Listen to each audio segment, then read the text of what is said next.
Welcome back. Before we begin, imagine this for a moment. What if the most powerful king on earth was terrified of a baby who had not even been born yet? What if an empire with armies, palaces, wealth, and absolute authority spent its resources searching for a single child?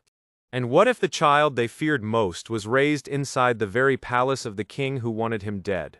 History has witnessed many rulers. History has witnessed many wars. But few stories are as extraordinary as the story we explore tonight. This is not merely the birth of a child. This is the beginning of a destiny written by Allah long before kings built their thrones and long before empires drew their borders. This is the story of Musa Moses, a child destined to change history. To understand the birth of Musa Moses, we must first return to a time before his existence. Generations earlier, the descendants of Jacob had entered Egypt during a devastating famine. Their arrival was connected to the remarkable story of Joseph, the beloved son of Jacob. After years of hardship, imprisonment, and trials, Allah elevated Joseph to a position of authority in Egypt. Through wisdom granted by Allah, he helped save Egypt from famine and welcomed his family into the land. The descendants of Jacob settled there and multiplied over generations. What began as a family slowly became a large community. Years passed, then decades, then centuries. The rulers who once remembered Joseph disappeared from history. New dynasties arose. New kings inherited power. And eventually a ruler emerged whose name would become synonymous with arrogance and tyranny. Pharaoh. The Quran presents Pharaoh as one of the greatest examples of human arrogance. He possessed immense power. His authority stretched across Egypt. His armies enforced his commands. His wealth appeared limitless. Yet, despite possessing everything a ruler could desire, he lacked something that every human being needs: peace. Fear had entered his heart. The growing population of Bani Israel worried him. They had become numerous. They maintained their identity. They preserved the memory of the prophets. And according to Islamic historical traditions, reports reached Pharaoh that a child from among Bani Israel would one day bring about the downfall of his kingdom. Whether through advisors, priests, or widespread expectations circulating within Egypt, Pharaoh became obsessed with preventing this future. Fear transformed into policy, and policy transformed into oppression. Pharaoh ordered that newborn boys among Bani Israel be killed while girls were allowed to live. Imagine the terror this created. Every pregnancy became a source of anxiety. Every household feared the arrival of soldiers. Every mother wondered whether her child would survive. The cries of grief echoed throughout the community. Families lived under constant fear. But there is a lesson repeated throughout sacred history. Human beings make plans. Kings make plans. Empires make plans. Yet Allah is the best of planners. At the very height of Pharaoh's oppression, a child was born. His name was Musa Moses. The child Pharaoh feared had arrived. His mother was a righteous woman from among Bani Israel. The Quran does not mention her name, but Islamic tradition remembers her as a woman of extraordinary faith. Imagine her situation. She had given birth to a baby boy during a time when baby boys were being hunted. Every sound outside her home could have been soldiers. Every knock on the door could have meant disaster. Every day carried uncertainty. No mother should have to experience such fear. Yet this was the reality she faced. Then something remarkable happened. Allah inspired her heart. The Quran describes how Allah guided the mother of Musa Moses with instructions unlike anything she could have imagined. She was inspired to nurse her child and not be afraid. Then came the command that seemed impossible. Place him into the river. Imagine hearing such a command. The river itself appeared dangerous. How could a mother place her infant into flowing water? How could letting go become the path to protection? Yet faith often requires trust beyond human understanding.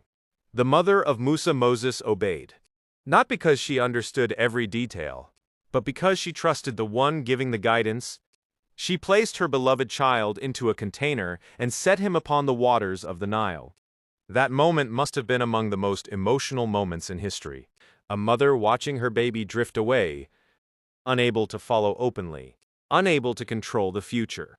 Entrusting everything to Allah, the Nile River flowed through the heart of Egyptian civilization. It nourished farms. It connected cities. It sustained an empire. But on that day, it carried something far more significant than grain or commerce. It carried destiny.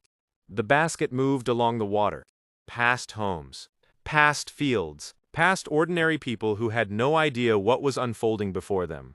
The child continued toward a destination chosen by Allah. Then came one of the most extraordinary ironies in human history. The basket arrived near the palace of Pharaoh himself. The very ruler seeking to kill the child unknowingly became part of the plan to protect him. Members of Pharaoh's household discovered the infant. They brought him inside. And there, another remarkable figure entered the story. Asiya, the wife of Pharaoh. Islamic tradition remembers her as one of the most righteous women who ever lived. When she saw the child, mercy entered her heart. She recognized something special about him. She pleaded that the baby be spared. She argued that perhaps he could bring benefit to them or be adopted into the household. Pharaoh agreed. The child, who should have been executed according to royal policy, was instead welcomed into the royal palace. The irony is breathtaking. Pharaoh was spending resources trying to prevent a prophecy. Yet the very child connected to that prophecy was now living under his own roof. No army could stop what Allah had decreed. No policy could prevent it. No king could change it. Yet another challenge appeared. The infant Moses refused to accept milk from the women brought to nurse him. The palace became concerned. Without nourishment, the child could not survive. Meanwhile, the sister of Moses had been observing events from a distance. She approached carefully and suggested a household that might care for the child. That household happened to be the home of Musa's own mother. And so, through the wisdom of Allah, the mother who had released her child into the river was reunited with him. Not only was she reunited with him, but she was entrusted with nursing him under royal protection. The promise of Allah had already begun to unfold. The child was safe. The mother was reassured, and destiny continued moving forward. Years passed. Moses grew within the environment of Pharaoh's palace. He witnessed wealth few people could imagine. He saw the machinery of power from the inside. He received education and opportunities available only to the elite. Yet, despite growing up among privilege, he never forgot his roots. He belonged to the oppressed people outside the palace walls. He belonged to Bani Israel. As Moses matured, he became known for strength, intelligence, and noble character.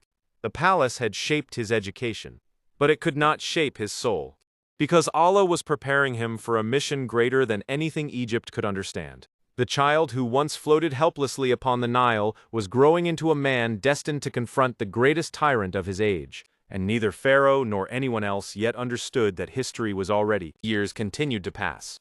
The child who had once floated upon the Nile was now a young man. Moses possessed strength, intelligence, courage, and a deep sense of justice. Although he had been raised within Pharaoh's palace, he could never ignore what he saw beyond its walls. Every day, he witnessed two completely different worlds. Inside the palace were luxury, wealth, and power. Outside were laborers, suffering families, and the descendants of Bani Israel struggling under oppression. The contrast was impossible to ignore. Then, one day, an event occurred that would completely change the course of Musa's life. While walking through the city, he came across two men fighting. One was from Bani Israel. The other was Egyptian. The Israelite called for help. Moses, seeing the oppression taking place, intervened. In the struggle, he struck the Egyptian. The blow proved fatal. The moment shocked Musa. This had never been his intention. He immediately turned to Allah in repentance and sought forgiveness. Allah accepted his repentance. But the incident quickly spread throughout the city. The next day, Musa encountered the same Israelite involved in another dispute. As Musa attempted to intervene again, people began connecting him to the previous event. Soon, word reached the authorities. The palace that had once protected him was now becoming dangerous. A man rushed to warn him. The leaders of Egypt were discussing his execution. Musa had little time. He left Egypt immediately. No army accompanied him. No servants followed him. No royal protection remained. The prince of the palace became a traveler in the wilderness. He journeyed eastward through harsh desert landscapes. The sun burned above him. The land stretched endlessly before him. He carried uncertainty about the future. But he carried something greater: trust in Allah. Eventually, Musa arrived in the land of Midian. Exhausted from travel, he approached a well where shepherds were watering their flocks. Nearby stood two women waiting patiently with their animals. Unlike the others, they remained back from the crowd. Musa asked why they were waiting. They explained that they could not approach until the stronger shepherds finished. Their father was elderly and unable to help them. Without hesitation, Musa stepped forward and assisted them. He watered their flock and then returned to the shade. Alone beneath the sky, he turned to Allah and acknowledged his need. At that moment, he possessed no wealth, no home, no position, no certainty about tomorrow. Yet Allah was preparing something extraordinary. Soon one of the women returned. She invited Musa to meet her father. The elderly man listened to his story and reassured him that he was safe. Islamic tradition identifies this righteous elder as a prophet. Though the Quran does not explicitly name him, the meeting transformed Musa's future. He was offered employment and eventually marriage into the family. For several years, Musa lived peacefully in Midian. He worked as a shepherd.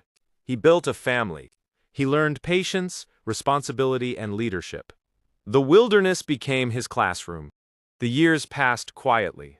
But Allah had not brought him there merely for safety. Preparation was taking place. Then came the night that changed everything. After completing his years in Midian, Musa began traveling with his family. The desert stretched around them.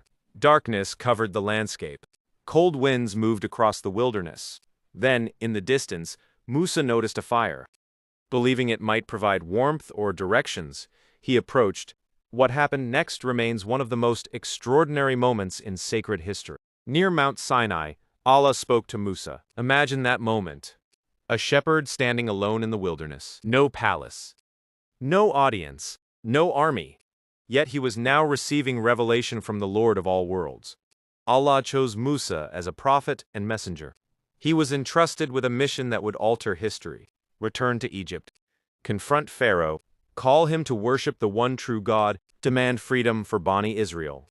For many people, such a mission would seem impossible.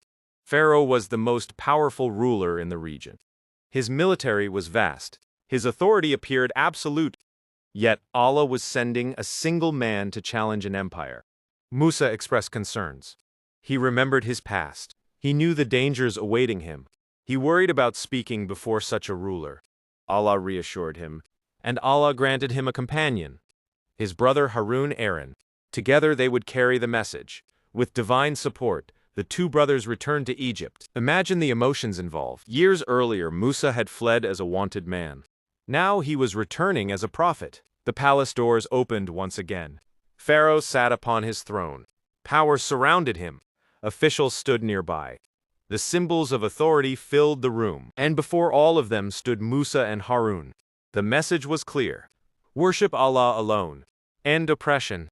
Release Bani Israel. But arrogance often blinds those who possess power. Pharaoh rejected the message. He questioned Musa. He mocked him. He accused him. Yet Allah supported Musa with miracles. His staff transformed into a serpent. His hand appeared radiant. Signs beyond ordinary human ability unfolded before the court. Pharaoh responded by gathering Egypt's finest magicians. A public contest was arranged. Crowds gathered. The atmosphere was electric. The magicians demonstrated their skills. Through illusion, they amazed the spectators. Then Musa cast down his staff. By the permission of Allah, it became a real serpent. Not an illusion. Not a trick. Reality itself. The magicians immediately recognized the difference. They understood their profession better than anyone. And they knew this was not magic. This was truth. Without hesitation, they believed. Before the eyes of the crowd, they bowed in submission to Allah. Pharaoh was furious. His own experts had accepted the message. His authority had been challenged publicly. But rather than reflect, he intensified his oppression. The years that followed brought sign after sign. Warnings arrived. Miracles appeared. Yet Pharaoh continued rejecting the truth. His pride had become stronger than reason. Finally, Allah commanded Musa to lead Bani Israel out of Egypt. The night of departure arrived. Families prepared quietly.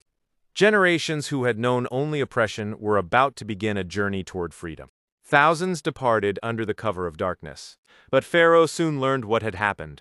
Enraged, he assembled his forces. Chariots raced across the land. Soldiers pursued the escaping nation. The chase continued until Bani Israel reached the sea. Before them stood the water. Behind them came Pharaoh's army. Fear spread among the people. Many believed escape was impossible. Yet Musa remained confident. He trusted the promise of Allah. Then came one of the greatest miracles in history. Allah commanded Musa to strike the sea with his staff. The waters parted. A path appeared. Walls of water stood on both sides. Bani Israel crossed safely. Step by step, family by family, generation by generation. Freedom lay ahead. Pharaoh saw the opening and pursued. His army followed into the path. But destiny had reached its final stage. When the last believer crossed safely, the waters returned. The sea closed. Pharaoh and his army were overwhelmed. The ruler who had spent his life trying to control destiny could not escape the destiny written for him. The child he feared had fulfilled his mission. The infant once placed into a basket had returned to challenge tyranny. The boy raised in the palace had become the messenger who humbled an empire. The prophecy Pharaoh tried to prevent became the very reality that destroyed his power, and this is why the birth of Musa Moses remains one of the most remarkable stories in human history, because it reminds us that no matter how powerful oppression becomes, it can never overcome the will of Allah. Kings rise and fall, empires appear and disappear, but truth endures. And sometimes the greatest changes in history begin not with armies or rulers, but with a single child whose destiny was written long before the world knew his name. That child was Musa Moses, a child destined to change history.